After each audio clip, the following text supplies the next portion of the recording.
Muy buenas noches. Le vamos a dar una charla sobre Bitcoin. Se llama Bitcoin que importa. Y vamos a empezar con una pequeña encuesta. ¿Quién tiene Bitcoin acá en la sala? Una, dos, tres. Ah, uno tiene dos manos con Bitcoin. Ese tiene harto. Muy bien. No tanto, no tanto. Mira, lo importante de esta charla es también darles a conocer un poco los aspectos prácticos, los aspectos teóricos, muchos aspectos de Bitcoin. Hay muchas cosas que se pueden contar. Tú tienes el cambiador. Y por lo tanto, hemos partido la charla en dos partes, ya que hemos visto que no es fácil mantenerse en 20 minutos.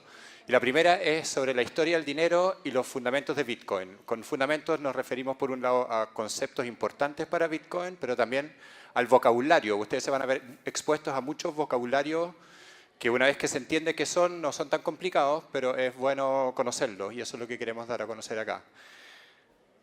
Como pequeña motivación, por si acaso hace falta, muchos de ustedes sabrán, el Bitcoin ha subido en valor comparado en su valor en dólares o en una moneda tradicional, como Felipe, un 100% desde el comienzo del año. O sea, infinito porque empezó en cero. No, este año, el ¿este 2017. No sé. Más del doble, digamos, o sea, más de duplicado su valor. 5 veces más o menos. Y ha estado en prensa, en todos los lados. Y yo digo que importa porque el tamaño sí importa. Y por un lado me refiero al valor total que tienen los Bitcoin. Los Bitcoin hoy día tienen 100.000 millones de dólares aproximadamente.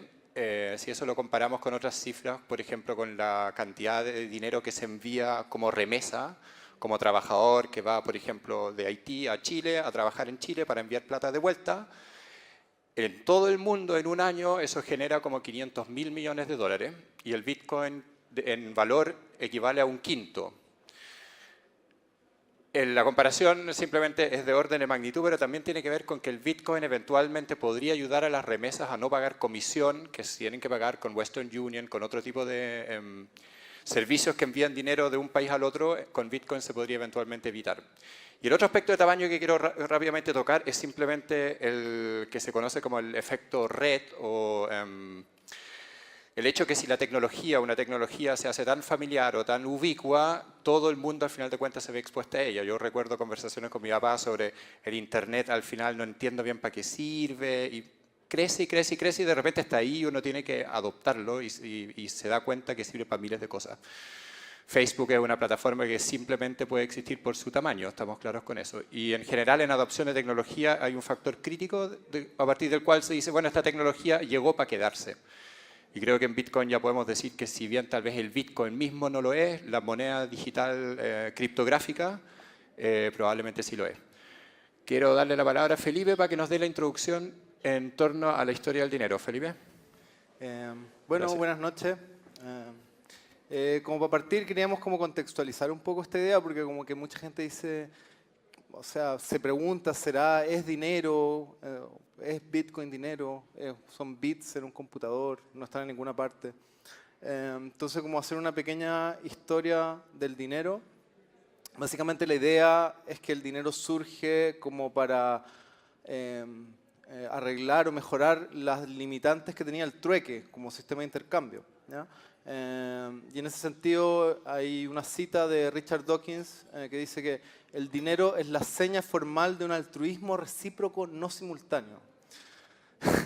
Está un poquito complicada esa frase, pero básicamente la idea de que, por ejemplo, en el trueque, si yo voy a cambiar, no sé, zapatos por manzanas, a lo mejor las manzanas van a estar en un determinado momento del año y esa distancia en el tiempo va a complicar la valoración de ese intercambio, ¿ya?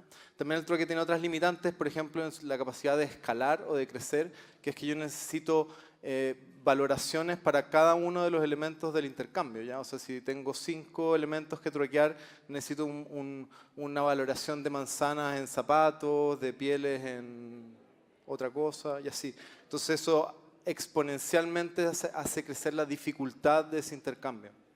En cambio, el dinero entrega como un patrón único con el cual yo puedo comparar ese intercambio. Y las 3 funciones básicas del dinero, con las cuales yo creo que todo el mundo está de acuerdo, es que el primero, que para mí es el más importante, es reserva de valor, ¿ya? reserva de valor es una manera en que yo puedo acumular ya o reservar una energía, por decirlo así, que yo ya utilicé, ya generé, ya, y que quiero almacenar para consumir o gastar en el tiempo. El otro es un medio de intercambio, que es un poco lo que tenía que ver con el trueque, que me permite tener un parámetro con el cual yo voy a intercambiar productos y servicios. Y finalmente, que se desprende de esto, una unidad contable. ¿Ya?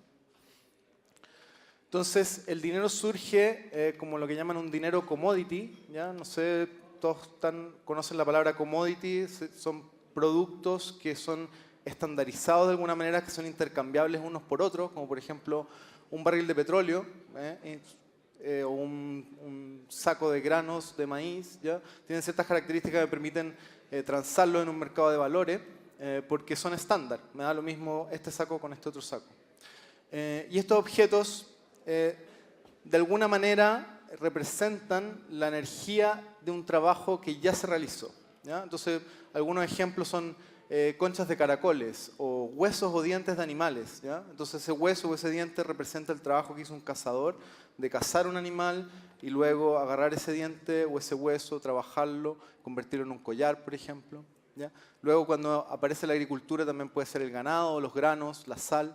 Hay un caso especial que son las piedras Rai, que estuve conversando con un amigo recién, que son esas piedras gigantes que se ve ahí, ya que eran tan grandes que no podían ser movidas. ¿Ya? Entonces, sencillamente era la misma tradición ceremonial en que, por ejemplo, en un matrimonio, entonces esa piedra se entregaba como una especie de regalo, de dote. Entonces la ceremonia se traspasaba la propiedad de la piedra. Entonces ahora la piedra es de Daniel, por ejemplo, y todo el pueblo sabía que esa piedra ahora era de Daniel. Y la piedra como moneda no necesitaba moverse de su lugar. ¿Ya?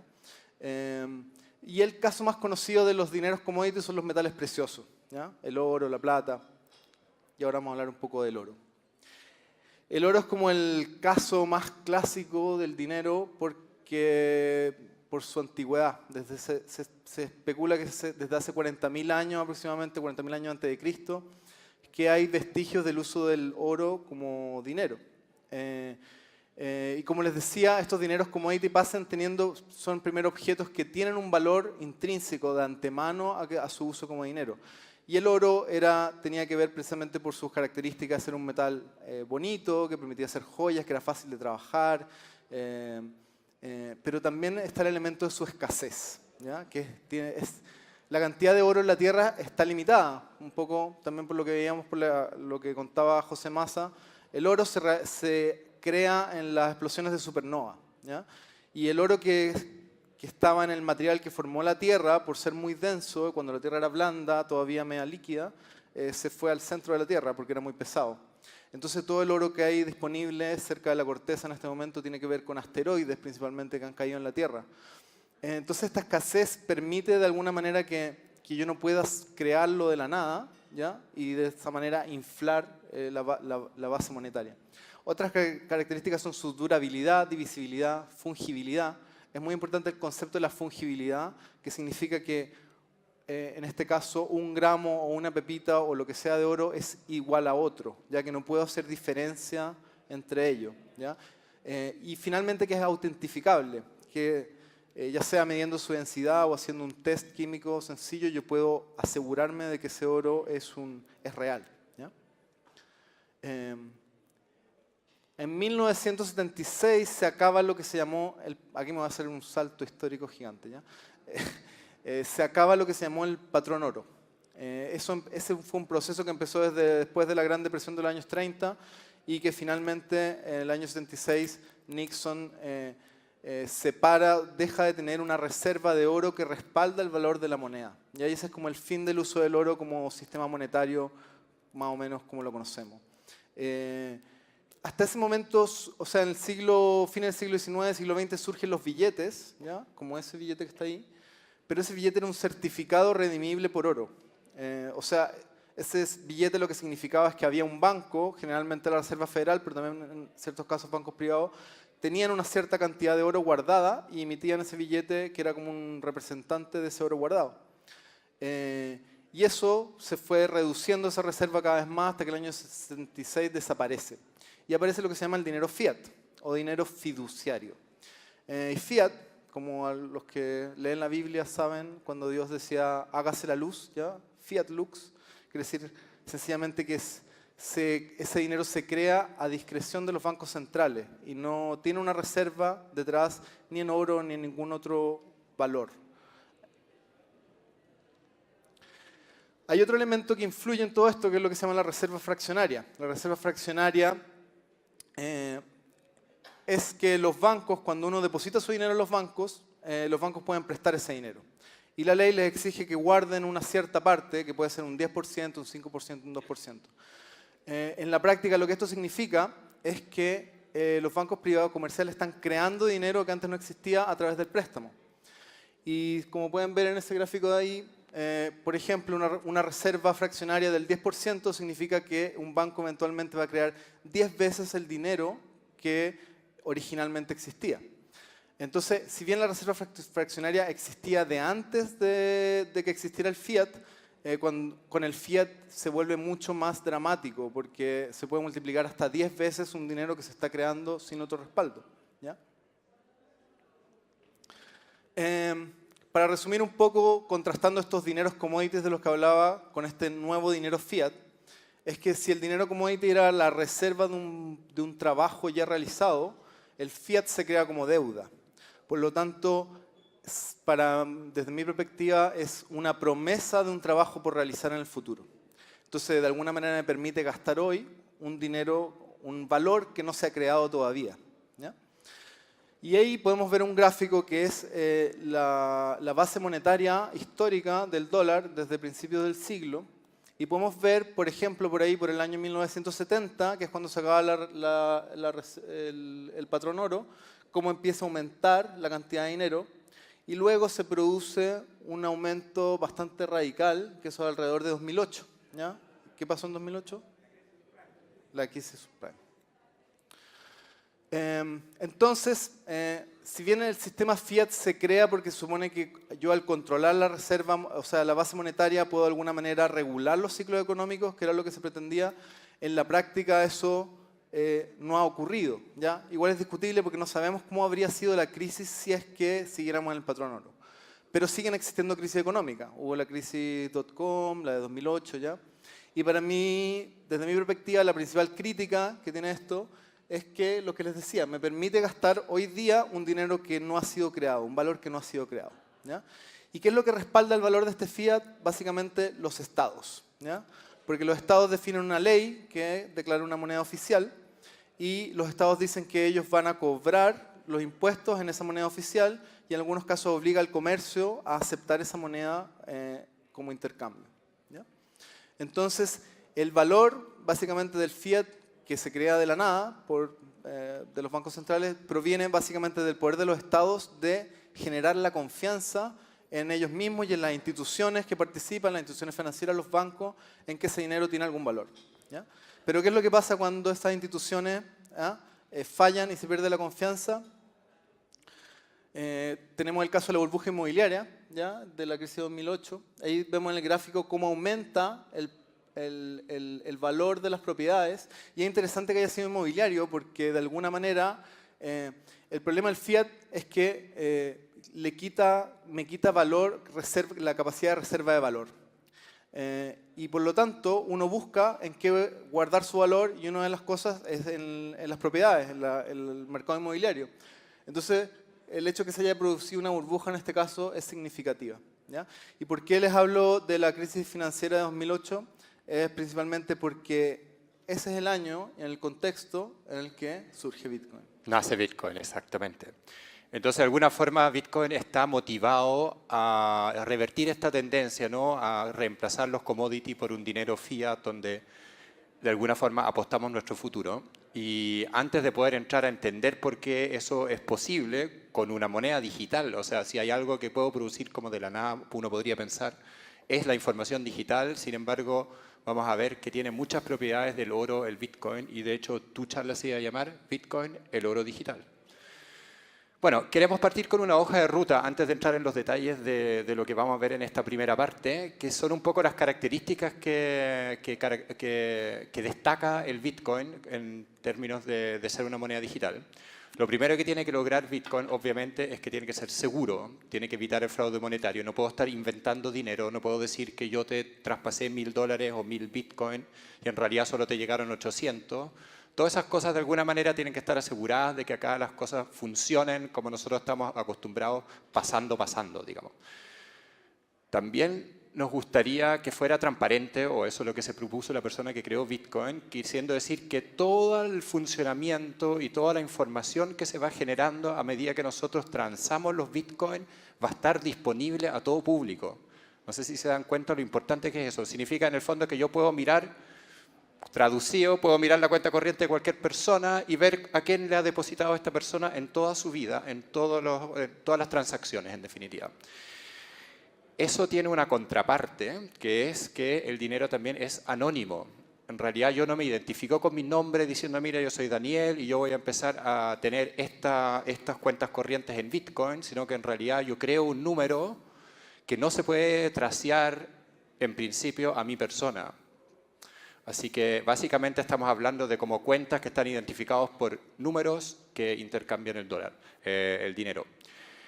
Es abierto. ¿Quieres decir algo sobre lo abierto de lo que es el Bitcoin? Que nadie necesita autorizarme para participar en ese sistema, sino que sencillamente instalando el software o lo que se necesita para ello. Ojo, no solamente como consumidor, o sea, no solamente para transar Bitcoin, sino que si yo quiero jugar un poco al Banco Central y estar verificando todas las transacciones, yo mismo me pongo un computador que esté cumpliendo esa función. O si yo quiero, lo que vamos a ver más adelante, quiero ser un minero y quiero aportar y para eso ganar nuevos Bitcoin por validar estas transacciones, también lo puedo hacer. Todos los roles son abiertos, hasta el mismo código sobre el cual corre todo este sistema Bitcoin. Después es auditable, eso es lo que yo mencionaba recién. No solamente la información es accesible en cualquier momento, yo puedo revisar cuánto dinero hay en qué dirección, sino que también puedo mirar hacia atrás. Esto me va a decir desde el momento que se creó este sistema, qué transacciones se han hecho. O sea, yo tengo lo que llaman los contadores, un libro mayor con todas las actividades, todas las transacciones que se han realizado ahí. Distribuido, esa te la tengo que dejar a ti. Bueno, distribuido quiere decir que no hay una entidad central de la cual dependa. Esto no fue creado ni por una empresa, no depende de un gobierno, de una corporación, sino que depende de todos los usuarios que participan en la red, están contribuyendo a que esa red exista y se mantenga. Y por lo tanto tampoco es tan fácil bajar Bitcoin, porque si tú te pones a ver dónde está Bitcoin realmente, bueno, está corriendo en miles de computadores en todos los países del mundo prácticamente, y no va a ser fácil de simplemente bajarlo. Tendríamos que bajar prácticamente internet o meternos con los protocolos, es complicado. Definitivamente no creo que sea fácil bajarlo. Muy ligado a eso, no tiene frontera. O sea, si yo aquí prendo mi computador y tengo internet, yo puedo acceder a él y no importa que esté haciendo una transacción de aquí con Haití, Honolulu, Sudáfrica, no importa. Puede ser en cualquier lado del mundo, no hay frontera, digamos. De la misma forma como me conecto en internet con otra persona, le mando dinero tipo Bitcoin allá.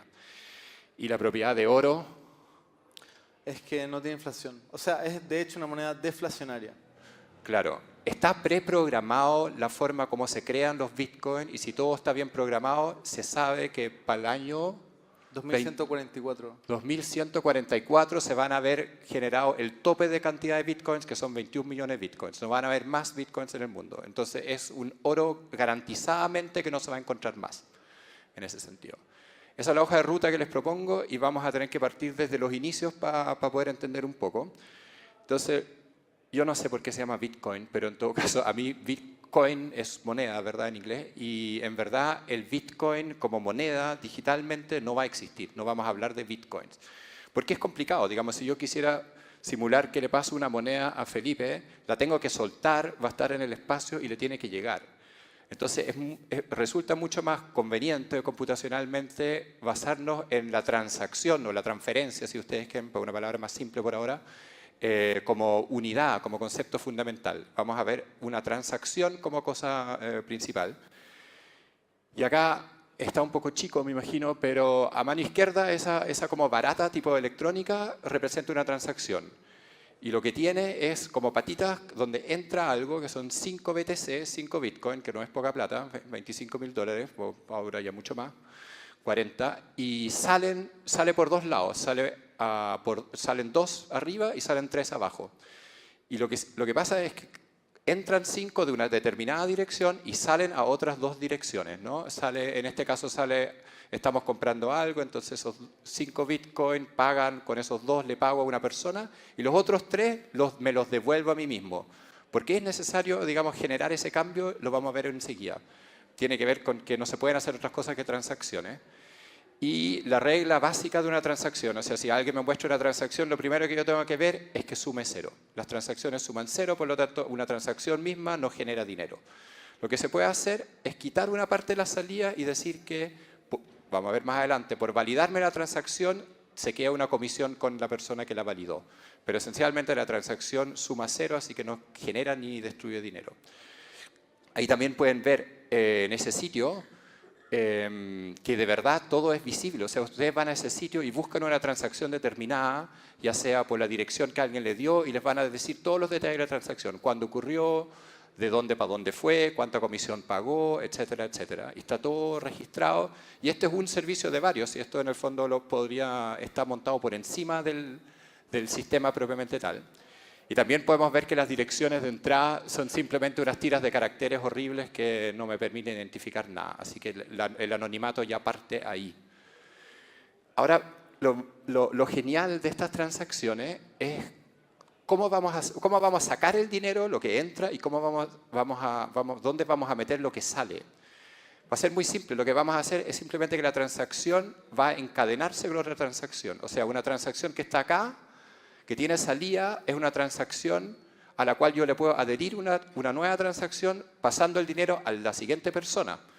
Entonces así se van formando cadenas y cadenas y cadenas, y así tengo toda la historia de todas las transferencias que se han hecho jamás en Bitcoin. Ustedes pueden pensar en este mono, digamos, que a mano izquierda esto algún día partió, digamos, supongamos que hay una cantidad constante de Bitcoins, para hacerlo más simple.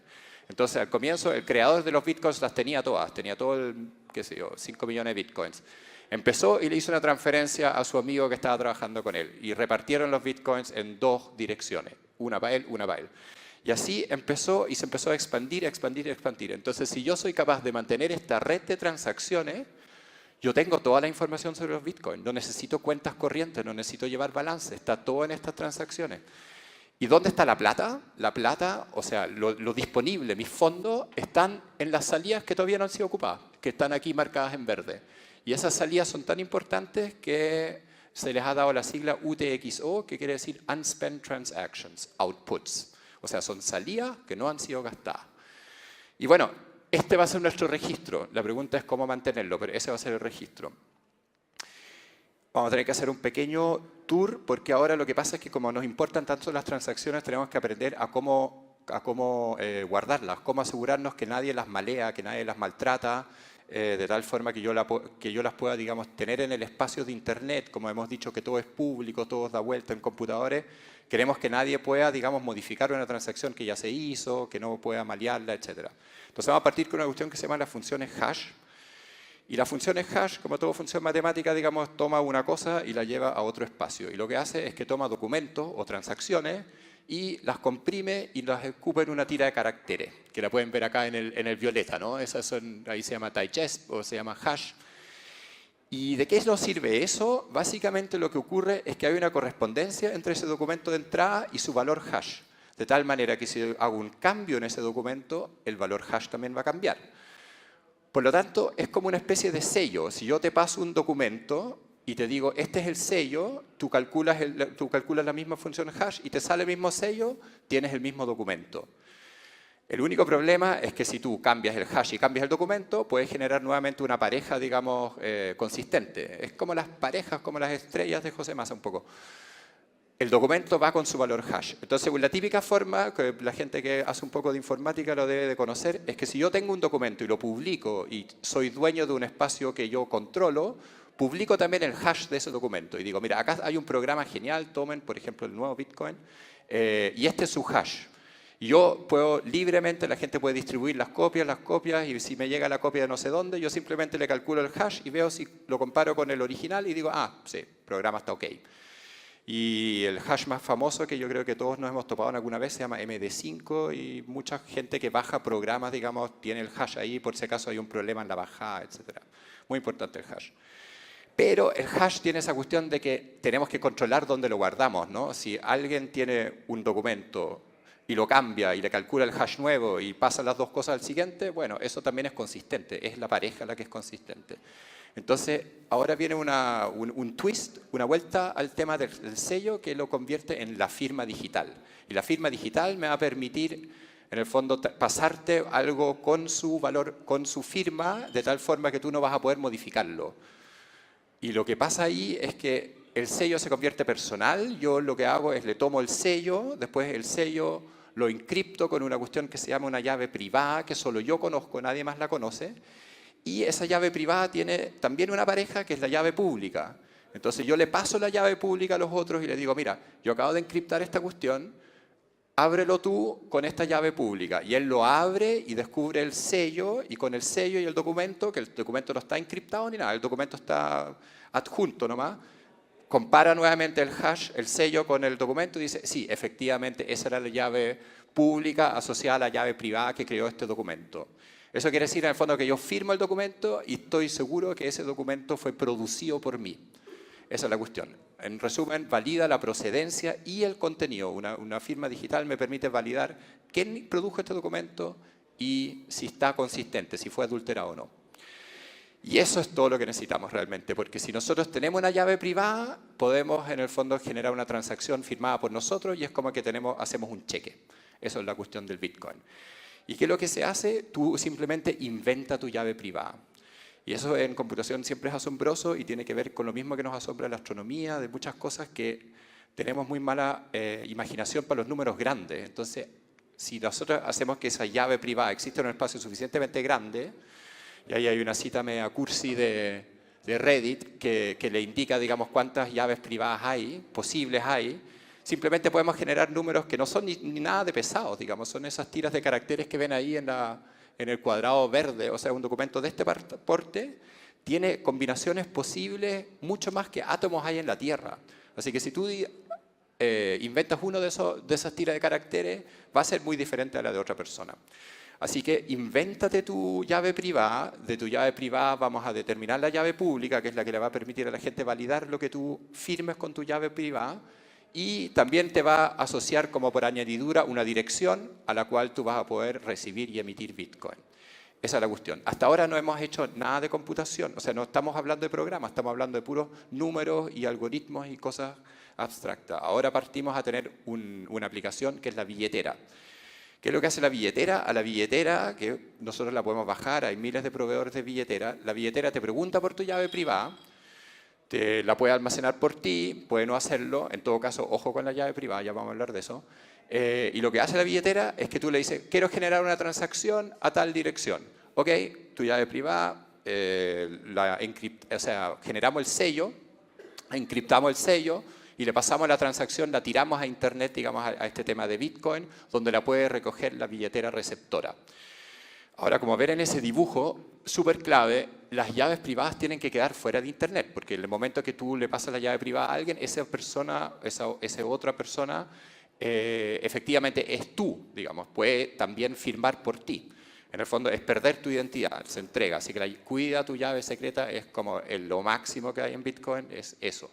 No la pierdas tampoco, porque en el momento que la pierdas ya no vas a poder firmar, y si tenías dinero todavía disponible, nadie va a poder sacar ese dinero. El dinero queda, como se dice, congelado.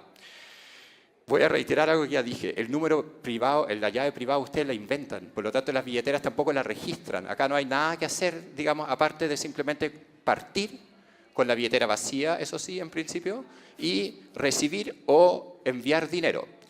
Y eso nos lleva directamente a la pregunta siguiente, que es, ¿pero cómo consigo mis Bitcoin? Y esto es un poco lo que decía Felipe respecto al sistema bancario. Digamos, Bitcoin pretende ser un banco central de este sistema, no pretende ser la casa de cambio que te cambia el Bitcoin por el dólar. Existen casas de cambio que te cambian el Bitcoin por el dólar, y está bien que los hayan, pero no es parte, digamos, del sistema Bitcoin, que es esta cosa distribuida que nadie se hace responsable. Así que no se considera parte del sistema. Hay formas en Chile, por ejemplo, si ustedes buscan ahí en un sitio que se llama Local Bitcoins, en Chile hay 3, 4 proveedores oficiales de Bitcoin que pueden cambiar Bitcoin todo el tiempo, Pero también hay personas que simplemente tú las llamas, le mandas un WhatsApp, le dices, oye, ¿sabes que estoy interesado en vender o comprar Bitcoin? ¿A cuánto lo tienes? 5 millones de pesos por ahí está ahora. Y lo van a poder hacer. Después están todos los mercados cambiarios, lo que acabo de decir. O sea, evidentemente es un instrumento financiero, en definitiva. Como es abstracto, es bien fácil armar un mercado en torno a esto, cambiando Bitcoin por dólar, dólar por Bitcoin, y está todo el tiempo fluctuando. Y de hecho, hoy día yo estuve revisando, en un mes se mueven como 3.000 millones de dólares en el mercado cambiario total ese que está ahí, que es alguien que vigila esas cosas. Hay tiendas que aceptan Bitcoin, hay cada vez más tiendas que aceptan Bitcoin. Igual no crece exponencialmente la cantidad de tiendas que aceptan Bitcoin. Ojo, que yo creo que tiene que ver con, ¿acaso esto es una moneda de cambio o es una moneda para conservar valor? Pero acá ven que la tasa de cambio es esencialmente constante ahí abajo y todos esos lugares indican que aceptan Bitcoin. Actualmente existen rumores de que eventualmente Amazon va a aceptar Bitcoin, así que está al umbral, digamos, de convertirse en mainstream. Permítame hacerle un resumen, porque está avanzada la noche y se nos pueden ir olvidando las cosas. Creo que algo quede. Entonces, lo que hemos dicho es que olvidémonos de la idea de que hay monedas aquí en forma digital. Lo que hay son las transacciones y la gracia que en vez de tener una moneda, tener una transacción, es que ya una propiedades que no crean ni destruyen dinero. De tal forma que si hubiera una cantidad constante de dinero y puras transacciones, y las transacciones fueran seguras, estamos bien. No va a haber posibilidad de que aparezca o desaparezca dinero. Después los usuarios se identifican con sus llaves privadas, que esas son secretos, que solamente ellas conocen, no necesitan registrarse en ningún lado, es simplemente un invento, un número grande, y hay programas que te ayudan a inventarlo. Y con esa llave obtienes una dirección y luego una aplicación billetera te permite generar transacciones. Las transacciones que tú generas son seguras, nadie puede generar una transacción con tus entradas, pero significa también que en el fondo tú lo único que puedes hacer es gastar tu dinero. Las transacciones que te llegan a ti tienen que ser firmados por otro, ¿verdad? Y el otro tema es que estas transacciones, como son seguras, van con su llave pública y yo puedo, cualquier persona toma la llave pública, la abre y la verifica y dice, sí, está buena. Por lo tanto, la gente que está haciendo como de controller en este sistema que vamos a ver algún día, pueden actuar sin mayores inconvenientes, sin problemas. Esto de las transacciones, solamente como anécdota, se conoce como Triple Entry Bookkeeping, que quiere decir en el fondo que primero opera igual que la contabilidad, todo ingreso tiene su egreso correspondiente, así que como es una transacción, ya dijimos eso, siempre suma cero, siempre movemos dinero, no estamos creando ni destruyendo. Y además tiene una firma digital, por lo tanto yo lo puedo dejar libre y lo puedo validar en cualquier momento. ¿Dónde está el problema todavía? El problema está en los fondos. ¿Cómo sé yo? Está bien, yo puedo tomar la transacción, la abro con su llave, veo las entradas, veo las salidas, veo que las entradas son efectivamente el compadre que firmó, así que está gastando su propio dinero, veo que los montos coinciden de tal forma que sume cero, pero en realidad no puedo saber si este compadre tiene la plata disponible. Y no lo puedo saber porque tendría que ir a esta red de transacciones y ver las cajas verdes y ver, ¿tiene realmente todavía salida sin gastar o tal vez ya gastó toda su salida? O sea, Y claro, eso, porque el tema es que yo podría hacer 2 transacciones o 3 transacciones firmadas, entregárselas a 3 personas distintas y esas personas inmediatamente no sabrían si ya se hizo esa transacción. no sabe porque no sabe de la otra transacción, ¿no? Entonces lo que empieza a ocurrir es que necesitamos nuevamente como un lugar central en la cual todas las transacciones se junten y nosotros podamos revisarlas así y decir, ah, efectivamente, esta no ha sido gastada todavía. Y ese problema nuevamente nos lleva a la centralización y eso es justamente lo que quería evitar Satoshi Nakamoto, el creador. Y esto estamos de nuevo de vuelta en el año 2008. Y lamentablemente en esta noche no vamos a superar el año 2008 y acá comienza Bitcoin, que es un registro distribuido de transacciones. O sea, la genialidad de Satoshi es inventar una posibilidad de registrar todas las transacciones, pero tener varias copias de ese registro distribuidas en todo el mundo. Y después hacer que esas se coordinen y terminen teniendo la misma verdad, una sola verdad, los registros adecuados que correspondan a la verdad. Y de eso les queremos hablar en la próxima charla. Pero antes todavía, ¿o no? Sí, Vamos bueno, a un poco para cerrar como sí. la parte que le había comentado. la propuesta de valor de Bitcoin, mucha gente dice que Bitcoin no tiene un valor intrínseco o que no está respaldado por nada. Esto es lo que yo creo que es el valor que propone Bitcoin. Bitcoin es el primer commodity digital, porque a través de la solución del problema del doble gasto, que Daniel explicaba como la forma técnica en que se soluciona, ¿ya? Se crea la posibilidad de tener un commodity digital que era una posibilidad que antes no existía. Y ese sería como su principio de valor. Y lo otro es que se crea en directa relación con la crisis de 2008. ¿Ya?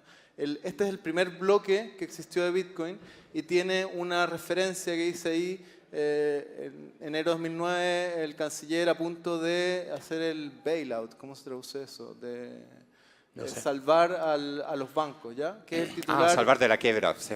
claro, Sí. que es el titular Rescatar. del Times de ese día, que fue una manera de hacer un timestamp, o sea, de identificar que ese bloque se hizo en una fecha posterior a ese día y con una referencia directa a la crisis de 2008. Entonces, como que eso le mete un elemento casi político, por decirlo así, Sí. en su creación. Y también está todo el tema de la especulación de quién es Satoshi Nakamoto. ¿Quién es Satoshi Nakamoto? Porque es un personaje anónimo que nadie sabe lo que es. Y alguien publicó eso y yo lo encontré muy gracioso, que en el fondo era Samsung, Toshiba, Nakamichi y Motorola todos juntos. Así que quizás de ahí sacó el nombre, no sabemos. Estimados, lamentablemente se nos ha acabado el tiempo, como a muchos otros antes. Y Se nos acabó hace rato. gracias.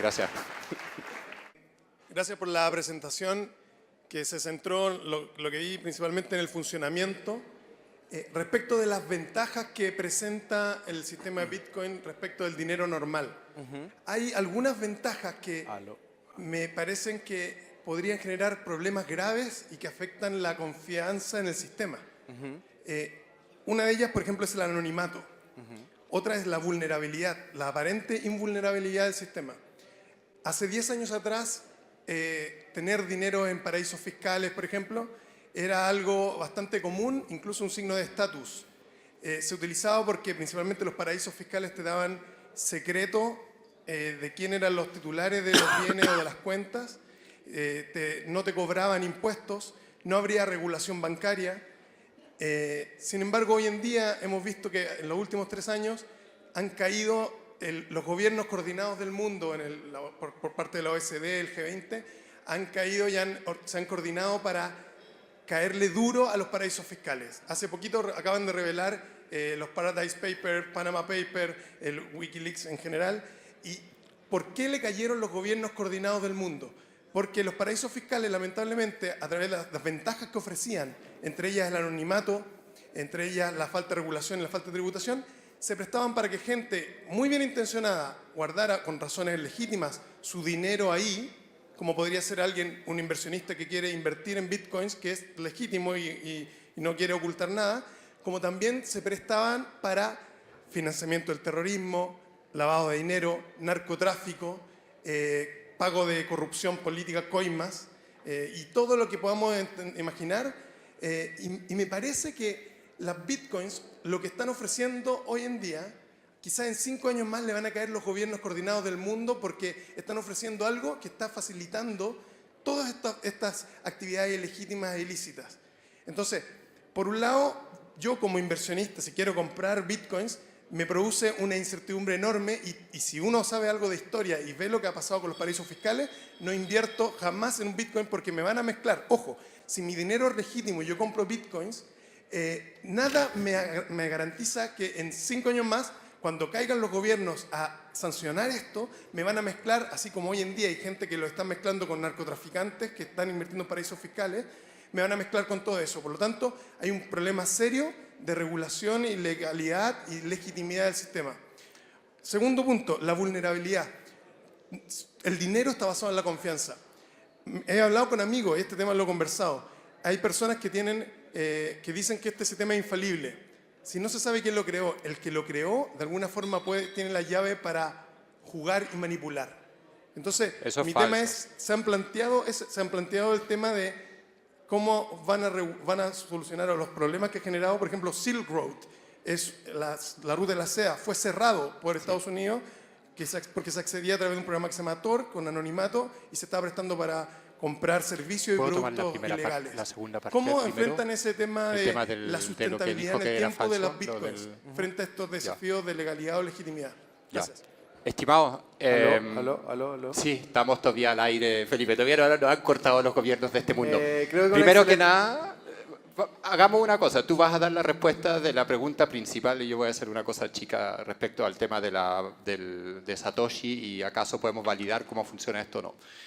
Bueno, primero, para tu información, nosotros no estamos defendiendo ni nada Bitcoin. Nosotros estamos presentando Bitcoin en cómo funciona y no sé si no me siento titulado para defenderlo ni atacarlo en este momento.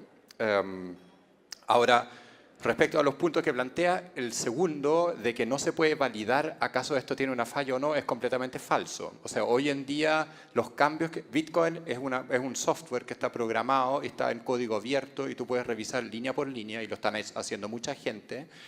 Y hoy día la gente que está introduciendo cambios en esa cuestión lo tienen que consensuar y lo hacen a la vista de todo público. Ayer, Felipe nos puede contar más detalles sobre eso, ayer estaba planteado hacer un cambio que iba a ser una disrupción, iba a crear una segunda moneda digital y la misma comunidad decidió no hacerlo por la estabilidad del Bitcoin. Con lo que te quiero decir en el fondo es que no hay nada secreto acá, Satoshi no tiene nada en sus manos que nosotros no sepamos, esta cuestión está corriendo porque nosotros lo compilamos y lo instalamos en nuestros computadores a partir de código abierto que nosotros podemos leer, es un libro en ese sentido. Felipe te puede contestar la otra Sí. parte del... Bueno, quizás no todos pueden entenderlo, pero por lo menos está el principio de que alguien con los conocimientos adecuados pueda auditar ese código y probarlo. Y la gracia del código abierto es que miles de personas lo pueden hacer en distintos lugares del mundo y eso es lo que entrega la seguridad, en definitiva. Tu otra pregunta, tienes toda la razón. O sea, no tengo nada que decirte. Esto también, yo no pretendo engañarlo, esto es algo que surge de una cultura que se llaman cypherpunks o del anarquismo, anarcocapitalistas, libertarios. Toda esa gente está detrás de esto. Y efectivamente se oponen a la regulación que ejercen los estados sobre el control del dinero, que es un poco lo que lo ejercen a través de las monedas fiat. Y creen que efectivamente la sociedad sería mejor si como seres individuales tuviéramos la capacidad de tener, como decía Obama, una cuenta suiza en nuestro bolsillo. Y esa es la posibilidad que te ofrece Bitcoin, ¿ya? Y que con grandes responsabilidades, no con grandes cosas, vienen grandes Sí, responsabilidades. sí. Efectivamente. Sí, yo creo que Por otro lado, ahí pasa a ser un tema político, ¿ya? Y son dos temas. Uno es el tema político, ¿ya? Pero otro tema es el tema de la tecnología, ¿ya? Y lo que pretende Bitcoin es ser antifrágil, es decir, que sea capaz de resistir el embate no solo de las corporaciones, sino también de los gobiernos concertados, ¿ya? Y eso es una apuesta, ¿ya? Eso es algo que no se va a comprobar hasta que efectivamente los gobiernos no le quieran poner una pata encima. Y si efectivamente le quieren poner una pata encima y no lo logran, ya no va a costar $7.000, va a costar 100.000 o mucho más, ¿ya? Porque cada nuevo ataque que logra superar, porque ya ha superado varios ataques de distintas cosas, la va haciendo más fuerte, ¿ya? Y no se sabe, a lo mejor falla, a lo mejor no funciona o se encuentra algún bug. A lo mejor baja el internet y se acaba el Bitcoin. Es una solución. Sí, aparentemente. pero ahora también funciona a través de satélites o de radio. Ya salió de internet también. Mira tú. ¿Otra? Por favor. Hola, buenas noches. ¿En la pregunta o en la respuesta? Ah. Dale, están por echando favor. ya. La pregunta ¿Nos pueden breve. decir? La respuesta también. Ok. Bueno, la pregunta es súper sencilla, que es, ya vimos que no hay un único responsable, pero cuando cae un Estado, su moneda se devalúa, alguien se hace responsable, se traduce en deuda externa, algo. Aquí estamos apostando a que esto está tan globalizado, tan seguro y todo, que no se va a caer. Pero ante un apagón mundial, por ejemplo, el valor del Bitcoin se va a cero. No sé. ¿Aló? ¿Aló? ¿Aló? ¿Escucharon? Sí, pero- te escuchamos. Aló. Felipe le va a tomar. Sí, claro, no se sabe lo que pasaría, pero efectivamente tenéis que pensar que es como BitTorrent. ¿Alguien conoce BitTorrent? ¿Ha bajado algo por torrent? ¿O Nutella? ¿O redes distribuidas? esos fueron el origen de esto, porque en el fondo eran redes de compartir archivos, ¿ya? Que se llamaban peer-to-peer y que no tenían un punto centralizado. Y llevan más de 20 años las empresas de cine y de música tratando de cerrar estas cosas y no pueden, ¿ya? Entonces, claro, si se cierra todo Internet... Igual también estamos un poco creando la idea de que esto fue creado para reemplazar las monedas nacionales y creo que hay harta evidencia que para eso no es. Quiere ser una alternativa a esas monedas. Por ejemplo, tiene limitaciones en la cantidad de transacciones que puede realizar. O sea, si realmente hoy día todos adoptáramos Bitcoin, la red como que colapsaría en ese sentido. O sea, tiene problemas de throughput, de capacidad de procesar suficientes transacciones y están pensando cómo resolverlo, pero vamos a ver en la otra charla que es parte esencial de ello, de que se mueve un poquito lento. Entonces no es esto, no creo que sea una cuestión como de dominar el mundo o algo por el estilo, sino que más bien una alternativa. Pueden haber muchas monedas, digamos, muchos valores. Estoy decidido en invertir en Bitcoin. ¿Cómo lo debería hacer? O sea, ¿con qué software? Y si debería ser Bitcoin o no, o debería ser otra moneda como Ethereum o otras que están saliendo día a día. O sea, ¿qué proceso debería hacer yo para asegurarme de que no va a salir para atrás, por decir así? Mira, hay una cosa que dicen muchos que están metidos en la cuestión del Bitcoin como una regla muy simple, que es casi una regla de inversión en general. No metas plata en algo, o sea, no metas plata que te puede doler perder. Yo creo que ese es el primer consejo en esta inversión, porque efectivamente es algo inseguro, es volátil, ha subido mucho su valor, pero nada, o sea, no se ha hecho antes en ese sentido. Eso es lo primero que yo te diría. Sí, también hay otro que se usa mucho que es caveat emptor, que en el fondo tú como comprador tienes que hacerte responsable de investigar y sentirte lo suficientemente seguro de que estás entendiendo en lo que estás metiendo tu plata. Yo no me siento capacitado de recomendarle a nadie que invierta su dinero, sus ahorros, ¿ya? Pero lo que sí también se dice mucho es que quizás lo mejor es que si tú no eres un trader o alguien que sabe cómo moverse en los mercados financieros y cuándo comprar y vender, lo mejor es como que lo utilices como puedas comprar, por decirlo así, como con la plata que te sobró al final de la semana y hacerlo constantemente. Eso suele ser, se llama dollar cost averaging, es una técnica como para ahorrar más que nada. Y también lo mismo que dice Daniel, como no inviertan más plata de la que pueden hacerse cargo de perder, ¿ya? Porque es una tecnología súper nueva, pueden aparecer cosas inesperadas, es súper volátil, ¿ya? Hoy día está a $7.000 y mañana podría estar a 3.000 fácilmente, ¿ya? Y sobre el tema del software, lo otro que, claro, para mí Bitcoin está a años luz de cualquier otra versión, o sea, otras monedas virtuales o criptomonedas, por su antigüedad, por el respaldo, por la comunidad que hay detrás, por la cantidad de desarrolladores que hay detrás, por todos los ataques que ha resistido hasta el día de hoy, ¿ya? Y por lo tanto lo hace como mucho más confiable. Y sobre software, lo único que tenés que preocuparte es encontrar una billetera en la cual tú manejes la llave privada, ¿ya? Hay algunas que hay algunos sitios como Blockchain Info, bueno, eso también, pero generalmente los que son sitios web, en donde tú tienes que entrar como con un password, ellos son los que controlan la llave privada, por lo tanto, ellos son los que tienen el control de esos bitcoins, ¿ya? Hay muchas otras billeteras que tú las instalas ya sea en tu teléfono o en tu computador, ¿ya? Y que tú las puedes tener incluso offline, sin conexión a internet, que lo hace aún más seguro. Incluso algunos que son hardware, que son como unos pequeños aparatitos que los puedes conectar y que puedes mantener tu llave privada fuera de internet, ¿ya? Y eso es lo que te da al real la seguridad, porque si tú la tienes en un computador que está conectado a internet, te pueden hackear ese computador, ¿ya? Te pueden poner un keylogger, un troyano, ¿cachai? Y esa información te la van a sacar y te van a robar tu plata, básicamente. Hola. Hola. Acá atrás. Sí, te veo. Mi duda es con respecto a que yo creo que el sistema distribuido que usa Bitcoin funciona porque es un sistema limitado. Entonces mi pregunta, quizá me estoy adelantando a la siguiente charla, es... ¿Es un sistema qué, perdón? ¿Puedes repetirla? ¿Es un sistema qué? Distribuido, pero limitado. Limitado. Limitado, porque tenemos cierta cantidad de Bitcoins que se pueden vender o transaccionar.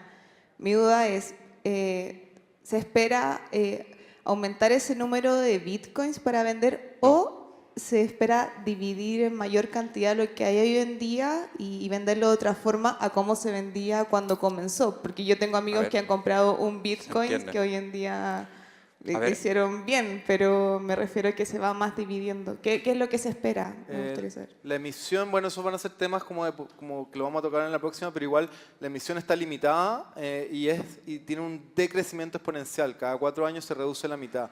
Hoy en día ya se han creado el 75%, como 16,6 millones de bitcoins, y no se van a crear más de 21 millones. Lo que pasa es que es divisible en 8 decimales, ¿ya? O sea, por lo tanto, se pueden manipular cantidades muy pequeñas. El centavo, digamos, no es una centésima, sino que es una millonésima. O esa una es la- 100 millones. Una 100 millonésimas. Ya. Entonces lo eso otro- quiere decir que tú puedes comprar, si el precio sube mucho, supongamos que llegara a ser $1 millón, igual podrías comprar un centavo de dólar con un satoshi, que es la unidad más pequeña. Sí, y ojo que hay como un error de ideas, creo, porque el hecho que la cantidad total de bitcoins en circulación sea fija no significa que no podrían haber una cantidad infinita de transacciones. O sea, si nosotros estuviéramos moviendo muchísimo con el dinero, estuviera completamente dinámico, nos topamos con límites de cuántas transacciones podemos hacer. Eso no tiene que ver con cuánto dinero hay, sino que con cuánto se mueve. En algún momento de tu conversación tú mencionabas que es muy importante para la validez o la veracidad del Bitcoin las funciones hash, ¿cierto? Sí. ¿Hay algunas funciones hash que ya han sido, quizás una tontería lo que voy a decir, no me voy a expresar bien, pero que han sido de alguna manera hackeadas, que ya no son seguras? Sí. Mi pregunta Colisiones es, hash. claro, si es que algún día la función hash que sustenta el Bitcoin pueda ser también hackeada, quizás en el futuro. Si eso pasa, ¿qué ocurriría? Sí, mira, hay una preocupación semi-real de eso, o sea, digamos que para mí todavía está un poco en la utopía, que son los computadores cuánticos que eventualmente podrían dar vuelta a toda la criptografía completamente. Ahora, el hash que usa Satoshi, o digamos el Bitcoin, es un hash que precede al 2008 por varios años. Y hay muchísimas más cosas, incluyendo tu propia cuenta corriente probablemente en el banco, que están utilizando esas funciones hash y no se ha encontrado colisión.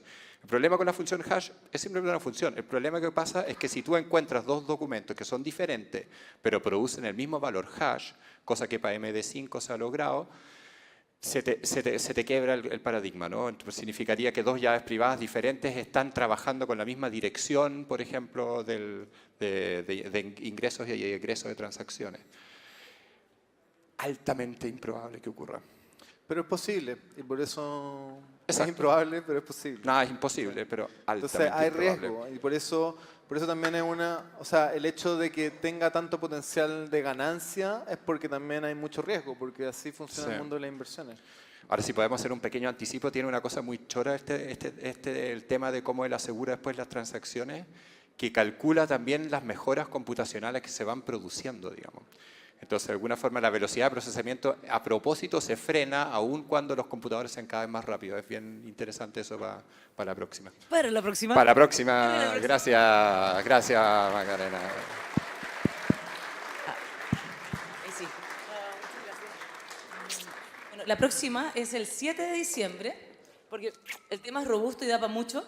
Entonces vamos a continuar la segunda patita con todo el tema más fenomenológico, ¿entiendo? ¿Sí o no? Qué fenomenológico. Fenomenológico es una linda palabra para un estudiante de Sí, filosofía. no, la idea es como que nos vamos a meter ya más en detalle en todo el sistema. Vamos a hablar de la minería. Sí, vamos a hablar de todo el invento en el fondo, eso es lo importante. Y yo también me voy a meter en temas más como cuál es la política monetaria de Bitcoin, cómo funciona en relación a todo el mundo del dinero fiat hoy en día, ¿es una burbuja o no es una burbuja? Como en esos temas.